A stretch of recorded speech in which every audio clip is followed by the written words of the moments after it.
Hello, I am Adderall Jenkins, and I'm- this is... Noah. Thumbs up. So, What are we reading today? we're back with the September 7th DC Comics New 52 line. We have just finished reading Green Arrow and... Batgirl. She's reaching out at you. It doesn't really work with mine.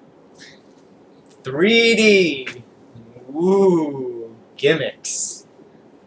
Batgirl in 3D. Alright, I'm going to stop with that now. So, which one of these should we talk about first? Which one do you want to talk about? I think I decided the past two videos. Let's do Green Arrow first. Okay, Green Arrow. Summary. Okay, so this is definitely more of an introduction to the character.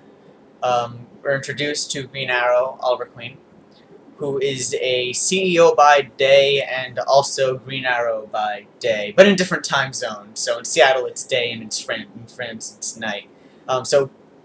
Queen is acting as Green Arrow in France, currently tracking some metahuman criminals.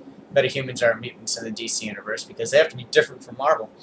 So he's going after these metahumans, while at the same time his business in Seattle is kind of devising ways to get ahead of the competition, being Wayne Corp, LexCorp, Wayne Enterprises, LexCorp, other tech Industries. Holt Industries. Mm-hmm. So it is more of an introduction. It doesn't really feel connected to anything else like the other comics. Except for the end, the whole thing could just be a very separate, standalone vignette of the character. Or just sort of a single issue. Also, I'd like to say, in all fairness, I think metahuman is a bit more appropriate than mutant, because a good Mutant number, does- perhaps even the majority of metahumans in the DC universe aren't mutants. True. Like, a lot of them They're are biological. aliens or... Yeah, so I think mutant might be a bit inappropriate for DC. So, but as Noah was saying, I think it feels more like a single standalone story that's not really the beginning to anything, which I wouldn't necessarily mind. I mean, there's no rule that says the first issue has to start an entire arc, although at the very end they just kind of throw something in to tie it all It together. just kind of it sort of just comes right out of nowhere, and it just feels kind of cheap. It feels kind of cheap, or at least it leaves off kind of a cliffhanger that's more saying this could be developed further, Mhm. not... It feels tacked on to the end, really. You know what it feels like? It feels almost like a prologue. It does, yeah. Yeah. But you could tell by reading it that the purpose of Green Arrow #1 was just to introduce more people to the character and to the idea of the character. And what I think they did really well in that regard was that they kind of separated Green Arrow from Batman, who has a lot of things in common with. Now, in all fairness, Noah, I don't really think there's very much that Green Arrow and Batman have in common. They just both happen to be CEOs of major international corporations who also fight crime using a secret identity, using primarily technology in order to fight metahuman criminals. Not much in common at all. though. Not much at all. No. So anyway, what they do is they really kind of focus on Green Arrow's arrows.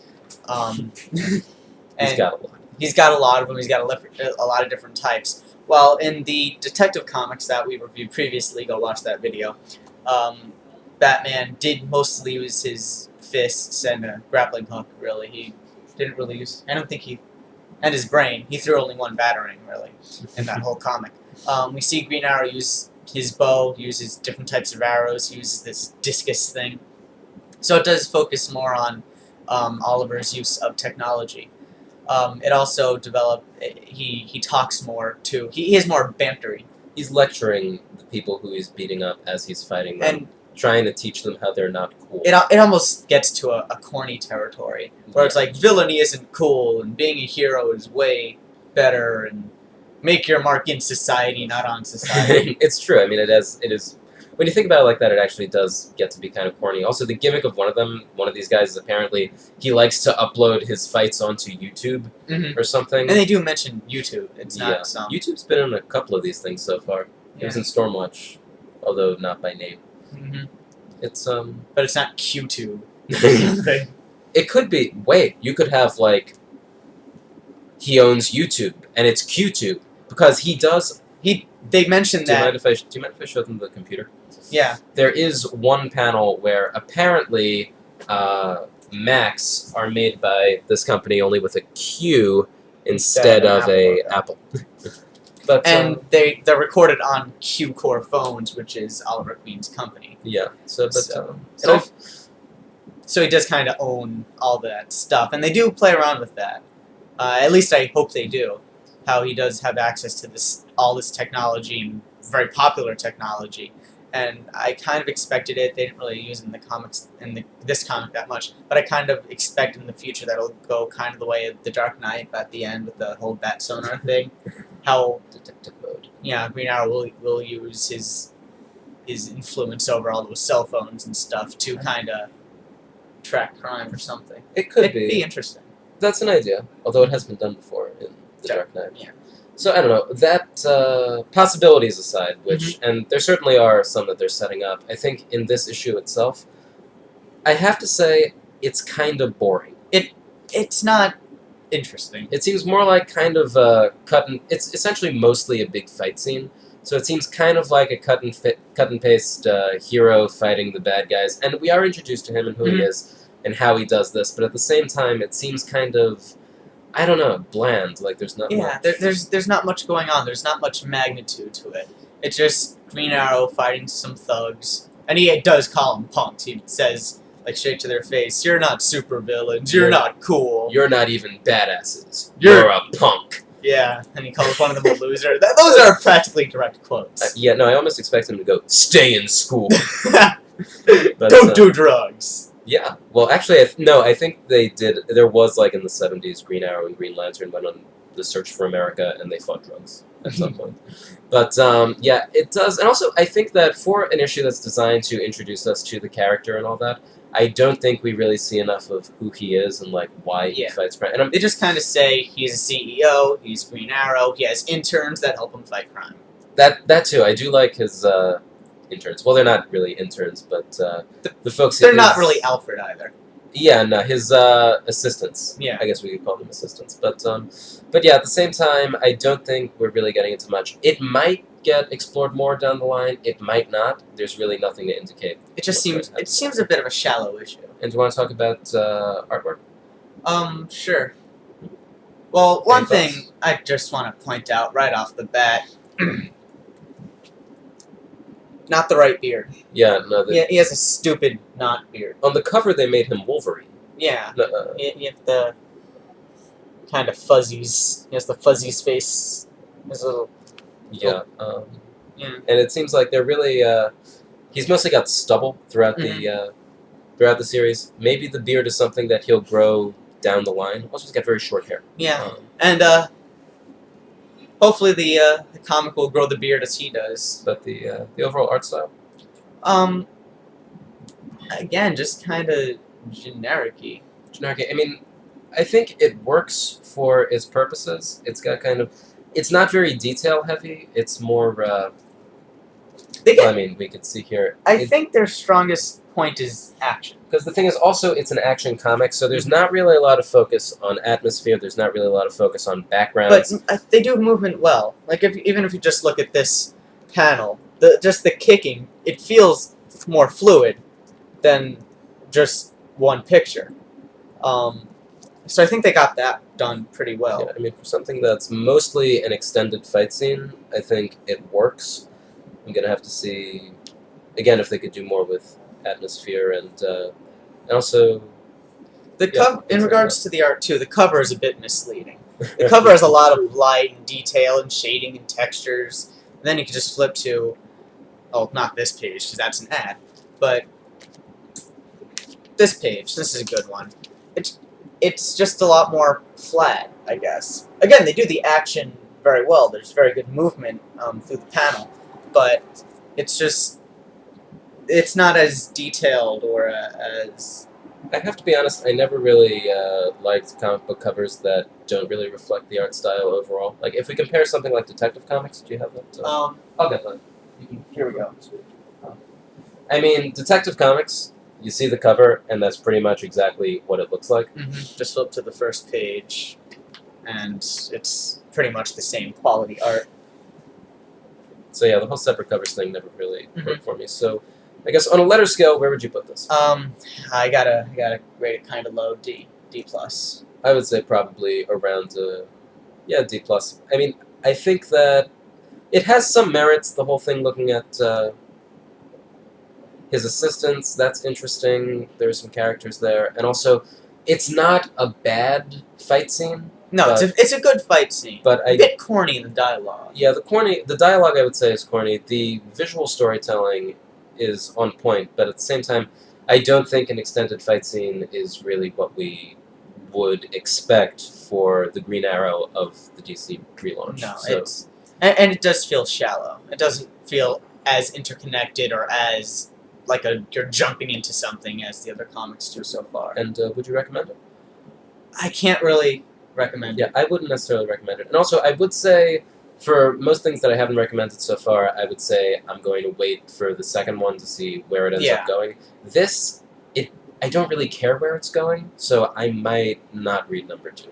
I think I might pick up number 2 kind of just to see if it does improve, but if it doesn't improve in number 2, I don't think I would pick it up again. I think that's a good point. I would probably wait to see just where it ends up panning out to a few months down the line. Because the end is tacked on. If the end to the next one tacked on, if it just feels not really connected, then I'd have to say to skip Green Arrow. So then I suppose moving on from Green Arrow, we would go to Batgirl, number 1. Gail Simone. Yes, written by Gail Simone. I think Batgirl is probably one of the 2 most talked about issues. It's definitely one of the more popular ones, but as Batgirl isn't really a popular standalone character, it's mostly within comic circles that this issue is being talked about. Gail Simone in particular, very prestigious. Would you say? She's very reputable. Very reputable, and she's very good. But I would say like the 2 issues, not just in terms of issue 1s, but just the 2 subjects that a lot of people have been talking about that I've heard the most about. Number 1 is Batgirl's legs, and also Wonder Woman's pants. We'll get to that when Wonder Woman comes out, I guess. So it's no mystery, it's no secret. Barbara Gordon has her legs back, and she can walk. And now that she can walk again, after 3 years in the chair, she's going to be taking on the mantle of Batgirl again, starting for the first time in this issue. Should we summarize a little bit the plot? First, I want to say... Actually, I'll leave that to the end. Yeah, so the summary is, first page, kind of a cold open. We're introduced to this villain called the Mirror, who is killing people. He has a list of people, and on that list happens to be Barbara Gordon. We're not really given much backstory, or any backstory at all. Kind of reminds me of the first scene in Batman Mask of the Phantasm. I don't remember that, so I'm not... Well, it's the Phantasm killing the mob members, and you don't really know who the Phantasm is. So the Mirror kind of strikes me as one of those Phantasm-type characters. I mean, we're talking about Gail Simone. I know you've mentioned her, so this is something that she tends to do, from what I've read of her, is fairly often, that when a new arc starts, very often we'll have like just a very brief couple pages introduction to whoever our villain's going to be, but with no real context, so that we can kind of start wondering about that as it appears down the line. So it gives you something to wonder about and to think about, and it does it in such a way, after you read the rest of the comic, that it doesn't just feel like a loose thread. Yeah, and it does say prologue. Yeah. It's captioned with that, and I think it works. Overall, the story, Batgirl has gotten back into the costume, and she's taking up the name again. Yeah. The mantle, the mantle of Batgirl, which is being passed, because it's been passed down to several people down the line. Cassandra Cain. And now it's back to her, and she is really getting back into the groove, I would say. She's kind of rusty, but she's learning it again, fighting some horrible, horrible people, and also, interestingly enough, a good portion of this is devoted to the drama of Batgirl moving in with a new roommate. Yeah. It's a lot better than it sounds. Something that this comic does extraordinarily well is make the hero feel personal. In other comics, the hero does feel like a comic book hero. It seems like someone who really couldn't exist. But throughout the comic, we're given this very personal inter dialogue Is that the Inner monologue. intermonologue of Barbara Gordon just talking to herself, kind of walking herself through her first steps as Batgirl again. The comic takes place pretty much the day after she regains her legs. Is it exactly?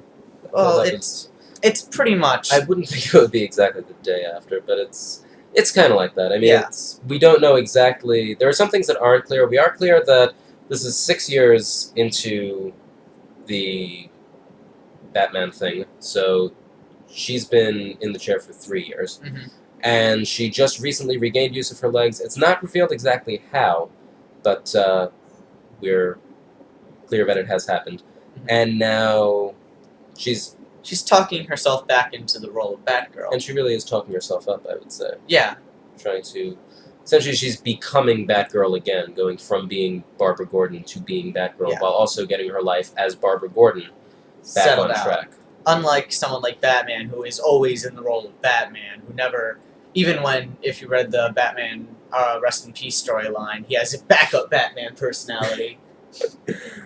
With Batgirl, she is kind of first and foremost Barbara Gordon. She is a 20-something-year-old girl who has this huge responsibility on her shoulders that she has to deal with, and she is balancing this double life. I think the real difference between Batgirl and everything else that we've read so far is that rather than watching a story about Batgirl, I think we're being shown this story through Batgirl. Yeah. And there's really a lot of drama. Although that's not to say that there aren't a few little funny moments. Oh, yeah. I mean, it's not. It is a funny comic. It doesn't have the team dynamic funniness that something like Justice League does. It doesn't have the kind of corny dialogue funny that Green Arrow did. But it's kind of a witty, almost subtle humor. I actually have to disagree with Noah. I don't think it's a very funny comic. I think it's actually pretty dramatic and serious in terms of its tone throughout. But I also think that. hang on, can I just finish? But I do think that it has a few moments in it that are pretty humorous. But I think the reason they're humorous is because they're in the context of something a lot darker. I kind of see it differently because you said we are seeing this through kind of Barbara's eyes, and it's just this. You're getting the view of a teenager, 20-something-year-old through this, and she can be very sarcastic. No, I mean, again, I think we can agree to disagree here. It's just we're getting different impressions of the same thing. Mm-hmm. And would you like to comment on the visual, though? Personally, out of everything I've read so far, I dislike Batgirl's costume the most, or like it the least. We'll show a full. I think it's a good splash. Spreading her legs again. Of spreading her wings. She's doing a lot of leg spreading on this. She just seems a bit too armor heavy. It doesn't seem like she would be able to do this movement with that armor on, I don't think. I think one thing that I've seen with a lot of the redesigns, I think some characters are just getting way too armored. I mean, They look kind of mecha-y. Cyber Deathstroke. I can't wait to read Deathstroke. But, yeah. But even so, I think despite the costume, I think just visually the drawings are pretty good. Especially a lot of the drawings of Batgirl herself, because not that I'm going to say Batgirl doesn't have a costume that you could take seriously. It's very much modeled after the Batman one, but with the long red hair and everything that we see on the cover and in some things, she might seem a little bit less menacing than some other heroes, but I think she's drawn definitely with the same sort of... actually, let me just find a good picture that demonstrates that I can show. Like Batgirl here, standing in the shadows, looking all... with the purple cape and the yellow and the... With the purple cape and the yellow, but also with the heavy shading and also the sharp angles. I mean, there are a lot of sharp angles in this entire thing. And she again, does look like a superhero. She does, but she looks like a superhero in the model of a Batman or someone from the Bat family. And yeah, and also there's a lot of shading on this. It's less comic-y, less cartoony, and much more, I don't know, it just creates a more grim, dark, realistic feel to it, Uh-huh. but not too heavy. Yeah. It's not going into the grotesque like Detective Comics does. Mm-hmm. Is there anything Another else? thing I think they take advantage of is that Batgirl does have a more slender figure than a lot of male characters that That's we true. have been reading so far. So they do get that kind of slenderness and the motion that it does allow, even if I think the costume is a bit too bulky looking to allow it. They do make it where she does kind of. Let me find a good. What's that? No, I kind of have one in mind. Which one? The one where she's kicking through the window. Not that one. The other window. No, where is it? Not this one. Not kicking through the window.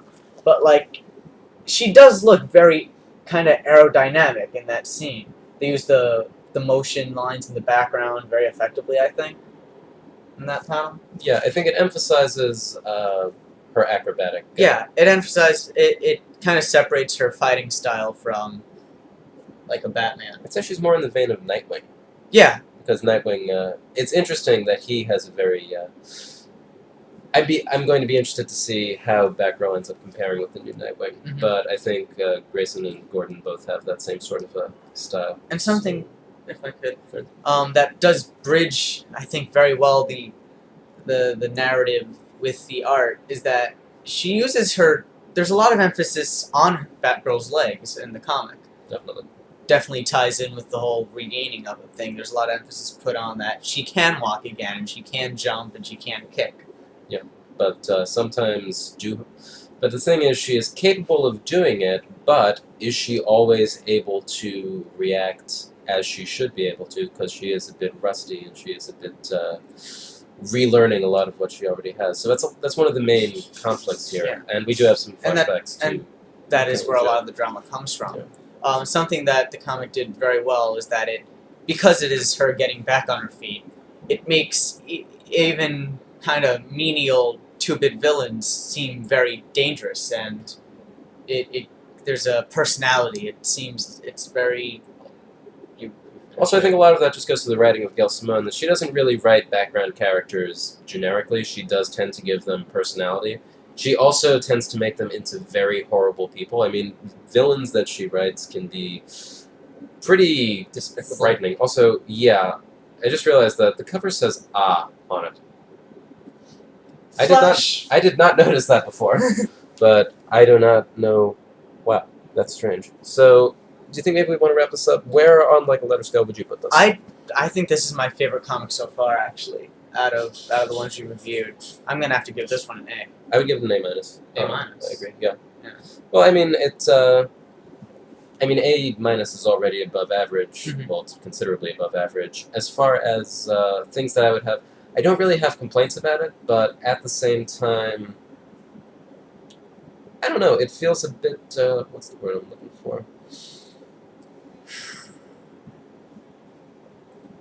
I don't know. Yeah, I don't really have any criticisms, but Not an A. well, I mean, all right. If C is middle dead center, C is middle dead center. B is above average. Once we get into the A's, we're already talking True. incredible. I mean, I guess there isn't something in it that hit me so hard that I mean, it's not Secret Six #1. Okay. It doesn't have Batman. Not Batman. It doesn't have Catman and Deadshot beating up skinheads while buying ice cream. Okay, it's not that kind of a series, mind you, but it doesn't have that kind of element or essence to it that I would give an A or an A+. I don't know. But I A think minus is still I think it does. acceptable. Because I want to get into this story and kind of breezed over that. Well, I think Is that the story? She's not fighting a Joker. She's not fighting a big villain. She's fighting thugs like Green Arrow did. But they're not. They are serious. They are imposing and they are threatening. Like you said, Gail Simone makes these people despicable and very unlikable and scary. So when we see Batgirl face these people, and she is kind of relearning everything, and she hesitates, she kind of messes up. And I think especially considering that, I think if we're going to, just real quick, because I know we're getting kind of We're getting long. We're getting very long here. But I think if we're going to we are talking about Batgirl though, and this is a big one. So if we're going to compare Batgirl with Green Arrow, Batgirl has pretty much a very similar, in concept, fight scene to Green Arrow. That they're both heroes who are going out and fighting these thugs while we're being introduced to them, or reintroduced to them in the case of Batgirl. But well, in the case of Green Arrow too, in a sense. But while we're being introduced to them, the difference is that in Green Arrow it feels kind of generic, and it takes up pretty much the entire issue. In Batgirl, it seems much more distinct, much more personal. There's much more of a story going on in that fight scene itself, and it's at most a third of the entire comic. That there is more story, that it's just a launching point for a much bigger story, even in the first issue. Also, they transition into the ending. The transitions are almost seamless. Well, yeah, definitely. I mean, it builds up to the ending. The ending, a very, very well done ending. Really it's a shocker. It makes you want to know what comes next. It doesn't feel tacked on or out of the blue. So I definitely recommend picking this up. I recommend picking up number 2, number 3 even. I'm not going to recommend number 3, but I'm definitely going to be buying number 2. So this one's got me excited. And I think next we're going to have Action Comics and Static Shock. And those will be our last 2 of the week. For today.